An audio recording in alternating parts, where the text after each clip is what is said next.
Au Nigeria, l'État du Delta a commencé l'administration de la deuxième dose de vaccination contre la Covid-19. Les personnes ayant reçu la première dose doivent vérifier la date d'échéance sur leur carnet de vaccination pour la deuxième dose.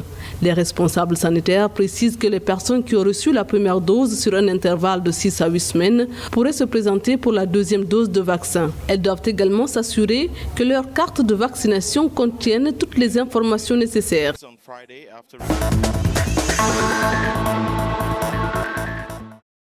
En République démocratique du Congo, les autorités ont déclaré que le pays fait face à une troisième vague d'infection à coronavirus avec comme épicentre la capitale Kinshasa.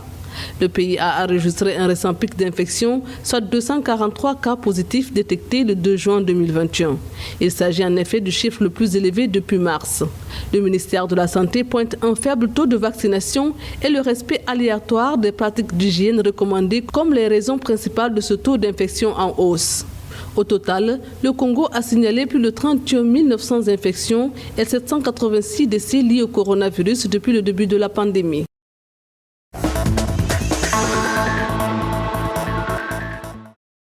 Le gouvernement éthiopien a annoncé le 2 juin une mise à jour de son avis aux voyageurs, prévoyant la détention d'un laissez-passer Covid-19 de l'Union africaine pour l'entrée et la sortie. Selon cet avis actualisé, tous les voyageurs sortant, entrant ou transitant par l'Éthiopie sont tenus de présenter à partir du 7 juin un certificat Covid-19 numérique attestant d'un test négatif à tous les points d'entrée sur la base de la plateforme de voyage accréditée de l'UA et du programme Global Heaven parrainé par le programme des Nations Unies pour le développement.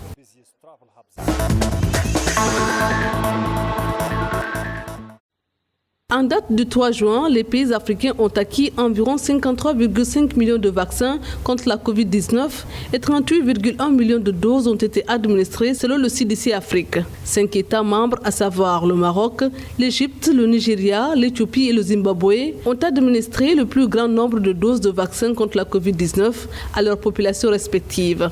Le nombre de cas confirmés de Covid-19 en Afrique s'élevait à 4 867 727, tandis que le nombre de décès dus à la pandémie s'élevait à 138 141 et 4 404 608 patients ont guéri de la maladie selon l'agence panafricaine.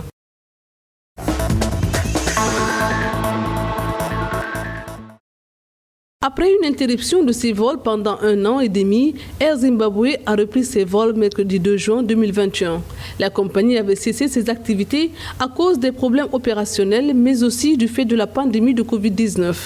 Les responsables précisent que la reprise des vols intérieurs devrait faciliter la vie des entreprises et stimuler le secteur du tourisme. Ils rassurent par ailleurs qu'en pleine période de pandémie de Covid-19, Air Zimbabwe continuera à respecter strictement tous les protocoles sanitaires afin de garantir la sécurité des passagers et des membres d'équipage.